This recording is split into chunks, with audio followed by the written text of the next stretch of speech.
আমৃত্যু ভালোবাসি তোকে সিজন ৩ পর্ব ৬। রায়ের চোখ ঝাপসা হয়ে উঠল। রায় মনে মনে ভাবল, ভালোবাসা যদি সত্যি এতটা গভীর হয় তাহলে এবার আর হারাতে চায় না। রায় আবার বলা শুরু করলো, এরপর একদিন বাধ্য হয়ে আবির ভাইকে আমাদের সম্পর্কে কথা জানাই। মিম বন্যা মেঘ বলল, সেটা জানিয়েছে আবির ভাই আমাদের পরিবারের সবাইকে জানিয়েছে, কিন্তু তোমাদের দূরত্ব কী কারণে সেটা জানতাম না। এদিকে আদির মনে রায়ের আগমন নিয়ে হাজারো প্রশ্ন মাথায় ঘুরপাক খাচ্ছে। আয়নায় নিজেকে দেখছে আর প্রশ্ন করছে, কেন রায় আবার আসলো আমার জীবনে? আর আমার পরিবার কিভাবে জানে আমাদের কথা? আমি তো মা বাবা, বড় আব্বু আম্মুকে কিছুই বলিনি। মা কিভাবে জানলো, আর কেই বা বলল বাড়ির সবাইকে? একে একে প্রশ্ন করে যাচ্ছে নিজেকে। এর মধ্যে আবির আর তানভীর আদির রুমে আসলো। আবির বলল, আমি বলেছি রায়ের কথা বাড়িতে, আর তোকে যে সারপ্রাইজের কথা বলেছিলাম এটাই হলো সেই সারপ্রাইজ। আদি বলল, মানে? আর তুমি বা কিভাবে জানলে? তানভীর বলল, আদি, আজ পর্যন্ত কেউ কি ভাইয়ার চোখের আড়ালে কেউ কিছু করতে পেরেছি? আগে বা পরে ভাইয়া ঠিকই জানতে পেরেছে। আবির বলল, আর করার চেষ্টাও করিস না, করলেও কোনো লাভ নেই। আবিরের চোখ ফাঁকি দিবি? এত বড় তোরা হোসনি। এরপর আবির আদিকে আগের কাহিনী বলা শুরু করলো। আদি, তোকে আর রায়কে হালকা নজরে পড়েছিল আমার মিমের বিয়ের সময়।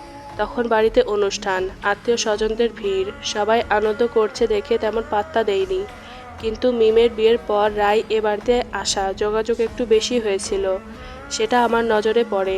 তারপর স্কুল কলেজ তোদের একসাথে দেখি, তোরা একসাথে প্রায় ঘোরাঘুরি করতি, আড্ডা দিতি, সেটা খালাতো ভাই বোনের সম্পর্কের থেকে বেশি কিছু। এরপর কলেজ শেষে এদিকে তুইও পড়াশোনা করতে জাপান চলে গেলি। তোকে বলবো বলবো বলে আর বলা হয়নি। বিদেশে পড়ার অবস্থায় তোকে টেনশনে ফেলতে চাইনি। আমি তানভীর মনে করেছি তোদের সম্পর্ক ভালো আছে। মেয়ের সম্পর্কে খোঁজ নিয়ে দেখছি ভালো পরিবার, দ্বিমত করার প্রশ্নই ওঠে না। কিন্তু হঠাৎ এই রায়ের আমার সাথে যোগাযোগ একটু ভাবায়। 1 বছর আগের কথা, হঠাৎই আমার ফোনে এক অপরিচিত নাম্বার থেকে কল আসে। কল রিসিভ করে অপর পাশে মেয়ে কণ্ঠ শুনে একটু অবাক হই। অপর পাশ থেকে রায় বলল, আসসালামু আলাইকুম আবির ভাই, আমি রায় বলছি। ওয়ালাইকুম আসসালাম, আমি মিম আপু আর আদির খালাতো বোন রায় বলছি।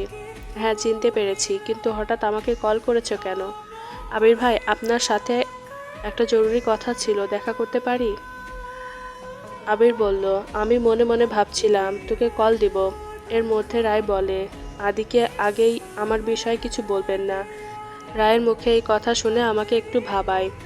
প্লিজ আবির ভাই, আমি একটু দেখা করতে চাই। পরে আমি একটা রেস্টুরেন্টের ঠিকানা দেই। পরের দিন বিকেল 4টার সময় দেই।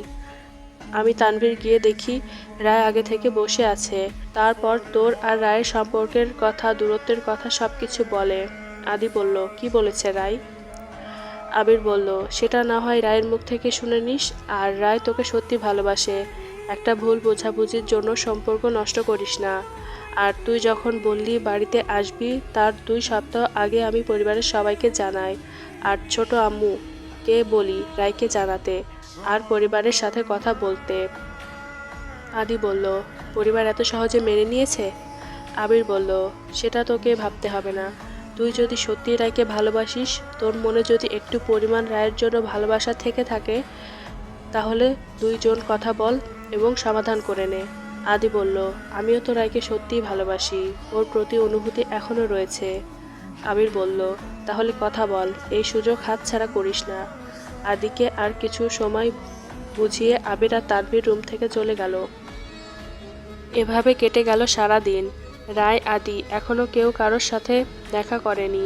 কিভাবে কি শুরু করবে বা কথা বলবে কিছুই বুঝতে পারছে না আদি। সব কিছু যেন একটা গোলক ধাঁধার মতো লাগছে। সন্ধ্যায় পরিবারের সকলের সাথে চা নাস্তা করলো, আড্ডা দিল। সবাই সবার কাজে ব্যস্ত। হঠাৎ আলী আহমদ খান বলল, আদি, এখনও সময় রয়েছে, ভেবেচিন্তে সিদ্ধান্ত নাও। তুমি কি সম্পর্কে থাকতে চাও নাকি পিছিয়ে আসতে চাও? মোজাম্মেল খান বলল, কাউকে ভালোবাসলে সেই ভালোবাসার মানুষের প্রতি দৃঢ় থাকা লাগে, হালকা আঘাতে যেন ভেঙে না যায়। আলী আহমদ খান বলল, আদি, তোমার কাছে এগুলো স্বপ্নের মতো লাগতে পারে। পরিবার এর বড়রা কেন এরকম কথা বলছে? আমরাও আগে এই প্রেম ভালোবাসার বিপক্ষে ছিলাম, যেই প্রেম ভালোবাসার জন্য তোমার ফুপুকে কত বছর পরিবার থেকে সম্পর্ক বিচ্ছিন্ন করে থাকা লেগেছে। কিন্তু এই সময় পরিবর্তন করার সাথে মন মানসিকতাও পরিবর্তন হয়েছে। দেখো, তোমার বড় ভাই আপুরাও কিন্তু প্রেম করে বিয়ে করেছে। তাদের ভালোবাসা ছিল প্রখর, কোনো বাধা মানেনি, সবার সাথে লড়ে গেছে, কিন্তু ভালোবাসা থেকে পিছপা হয়নি। এখন তোমার জীবনের সিদ্ধান্ত তুমি নাও, কি করবে, পরবর্তীতে যেন আফসোস না করতে হয়। ইকবাল খান বলল, আদি, এখনো সময় আছে, নিজের মনকে বোঝাও। এখন সিদ্ধান্ত তোমার হাতে, তুমি কি চাও? আমাদের সাপোর্ট তোমার সাথে রয়েছে, কিন্তু একটাই কথা, পরবর্তীতে যেন তোমার চোখে আফসোসের ছাপ না দেখতে লাগে। রাতের খাবার শেষ, সকলে নিজ ঘরে চলে গেছে। বাড়ির চারপাশ নিস্তব্ধ, শুধু মাঝে মাঝে দমকা বাতাস জানালার পর্দা নড়ে উঠছে। আদি বারান্দায় দাঁড়িয়ে আকাশের দিকে তাকিয়েছিল। হঠাৎ পেছন থেকে ধীর পায়ে কেউ আসলো, পাশে দাঁড়ালো। রায়। তোমার মনে আছে প্রথম যে চিঠিটা তুমি আমাকে দিয়েছিলে? তাতে তুমি লিখেছিলে, তুমি এলে সব কষ্ট ভুলে যাই, তুমি আমার ঘর। আজ এতদিন পর আমি এসেছি। আমি কি এখনো সেই ঘর?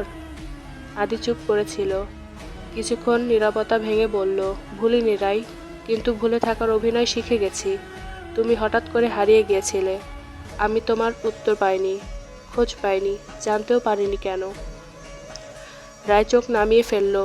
আদি, আমি তোমার জীবন থেকে ইচ্ছে করে সরে যাইনি। আমার বাবা তখন খুব অসুস্থ ছিল, আর হঠাৎই ওদের সাথে আমাকে কানাডা যেতে হয়। তখনকার সময়টায় আমার জীবনের উপর নিজেরই কোনো অধিকার ছিল না, তোমাকে বোঝানোর সুযোগ পাইনি। আদি মৃদু হেসে বলল, তুমি বোঝাতে চেয়েছিলে, কিন্তু সময় বোঝেনি, তাই তো? রায় এবার চোখের পানি নিয়ে তাকালো। তুমি কি মনে করো আমি ভালো ছিলাম তোমাকে ছেড়ে? আমি প্রতিদিন তোমার মেইল পড়তাম, কিন্তু লিখতে পারতাম না। মনের ভেতর এত অপরাধবোধ ছিল, ভাবতাম তুমি যদি আর অপেক্ষা না করো। আদি ধীরে ধীরে বলল, আমি অপেক্ষা করেছিলাম, কিন্তু আজ যখন তুমি হঠাৎ ফিরে এলে, আমি নিজেকে চিনতে পারছি না। এই সময়টা আমাদের জন্য তৈরি তো, নাকি শুধু মনে করিয়ে দিতে এসেছো আমরা কি হারিয়ে গেছিলাম? রায় ধীরে ধীরে কাছে এলো, বলল, আদি, যদি বলো শুরু করা যাবে না, তাহলে আমি ফিরে যাব। কিন্তু যদি এখনো মনে হয় কিছু বাকি আছে, তাহলে চলো দুজন মিলে শেষটাকে নতুনভাবে লেখা যাক। আদির চোখ রায়ের চোখে, দুজনের চোখাচোখি হতেই রায় চোখ সরিয়ে নিল। অজান্তেই রায় হেসে ফেলল। আদি মাথা নিচু করে বলল, তুমি যদি চাও আমি আবার শুরু করতে রাজি, কিন্তু এবার তোমাকে হারাতে চাই না। রায় তার হাত ধরে বলল, আমি এবার হারাতে আসিনি, ফিরে এসেছি চিরদিনের মতো। দূরে কোথাও ঘড়ির কাঁটা রাত 12টা বাজার শব্দ দিল। পুরনো গল্পটা যেন আবার শুরু হলো, নতুন একটা রঙে, নতুন একটা প্রেক্ষাপটে। রাত অনেকটা পেরিয়ে গেছে। আদি আর রায় একসাথে বারান্দায় বসে আছে। নীরবতা কখনো কখনো ভাষার চেয়ে অনেক বেশি গভীর হয়। দুজনেই নিজের নিজের অনুভব গুছিয়ে নিতে চাইছে। মাঝে মাঝে হালকা বাতাসে আদির কপালে চুল উড়ছে। রায় সেই চুল সরিয়ে দিতে গিয়েও আবার হাত গুটিয়ে নিচ্ছে। হঠাৎই রায় বলল, আদি, একটা কথা বলবো? আদি বলল, বলো। রায় চুপ করে একটু সময় নিয়ে বলল, তুমি কি কখনো কাউকে ভালোবেসেছিলে আমার পরে? আদি একটু হেসে বলল, ভালোবাসা একটা নাম্বার লিস্ট না রায়, যেখানে তুমি প্রথমে ছিলে, এরপর কেউ দ্বিতীয় হয়ে আসে। ভালোবাসা একটাই হয়, একবার হয়। তোমার পরে অনেককে দেখেছি, অনেক কথা শুনেছি, কিন্তু মনটা কোনো দিন সাড়া দেয়নি। তোমাকে ভুলিনি, শুধু ভুলে থাকার অভিনয় শিখেছি। রায় চোখ নামিয়ে ফেলল। মনে হচ্ছিল বুকের ভিতর কেমন করে উঠছে। একটু পর মেঘ আর বন্যা চুপি চুপি বারান্দার পাশে জানালা দিয়ে উকি দিল। বন্যা হালকা ফিস ফিস করে বলল, এবার হয়তো কাজ হয়ে গেল। মেঘ চোখ রাঙিয়ে বলল, চুপ করে থাক না, সব শুনে ফেললে আবার পিছিয়ে যাবে। আদি হঠাৎ ওদের দেখতে পেয়ে বলল, ভেতরে আসো, লুকিয়ে লুকিয়ে কি করো? মেঘ ও বন্যা হেসে ঢুকে পড়ল। বন্যা বলল, তোদের এই পুরনো প্রেম নতুন রঙে খুব ভালো মানায়। রায় একটু লাজুক ভঙ্গিতে বলল, তোমরা আগে থেকে জানতে? মেঘ একগাল হেসে বলল, আমরা জানতাম না, আমরা চাইতাম তোদের চোখে যেন পুরনো সেই আলো ফিরে আসে, সেটাই চেয়েছিলাম। এই সময় আবির ও তানভীরও বারান্দায় এসে যোগ দিল। আবির বলল, তোমরা যদি সিদ্ধান্ত নিয়ে থাকো তাহলে আর বিলম্ব নয়। পরিবারের সবাইকে জানিয়ে দাও, আমরা সবাই আছি তোমাদের পাশে। তানভীর একটু সিরিয়াস মুখে বলল, তবে আদি রাই, এই সম্পর্কে এবার যেন কোনো ভুল বোঝাবুঝি না হয়। তোমরা কথা দিয়ে কথা রাখবে, এইটুকুই আশা করি। আদি রায়ের দিকে তাকিয়ে বলল, আমি এবার ভুল করতে চাই না। জীবন অনেক বড়, কিন্তু ভুল করে সে ভালোবাসাকে হারিয়ে ফেলা অনেক বড় কষ্ট। রায়, তুমি যদি চাও তবে আগামীকালই বাবা মার সাথে কথা বলো। রায় মাথা নিচু করে বলল, আমি পাশে আছি, আগেও ছিলাম, এবার গোপনে নয় প্রকাশ্যে থাকবো। পরদিন সকালে খান বাড়িতে একটা ভিন্ন উন্মাদনা। খান সাহেব, আলী আহমদ খান, মোজাম্মেল খান, ইকবাল খান সবাই বসে আছে ডাইনিং স্পেসে। আদি মাথা নিচু করে বলল, আব্বু, আমি একটা কথা বলতে চাই।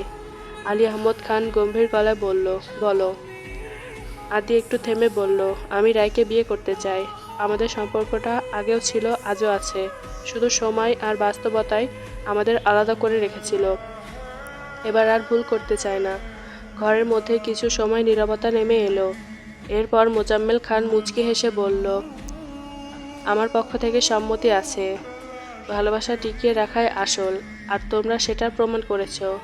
আলী আহমদ খান মুখে একটু কঠোরতা রেখেই বলল, শর্ত একটাই, রায়কে আমরা এখন থেকে আমাদের পরিবারের মেয়ে হিসেবে দেখতে চাই, সন্তান হিসেবে, অতিথি হিসেবে নয়।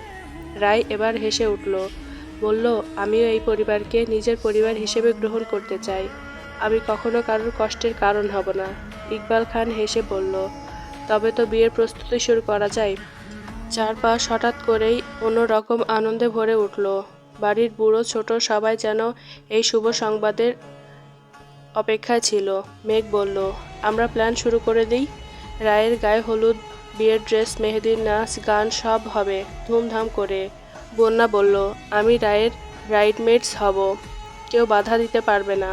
সবাই হেসে উঠল। আর বারান্দার কোণে দাঁড়িয়ে আদি আর রায় চোখে এক স্বপ্ন নিয়ে জীবনের নতুন পথ চলা শুরু করলো একসাথে।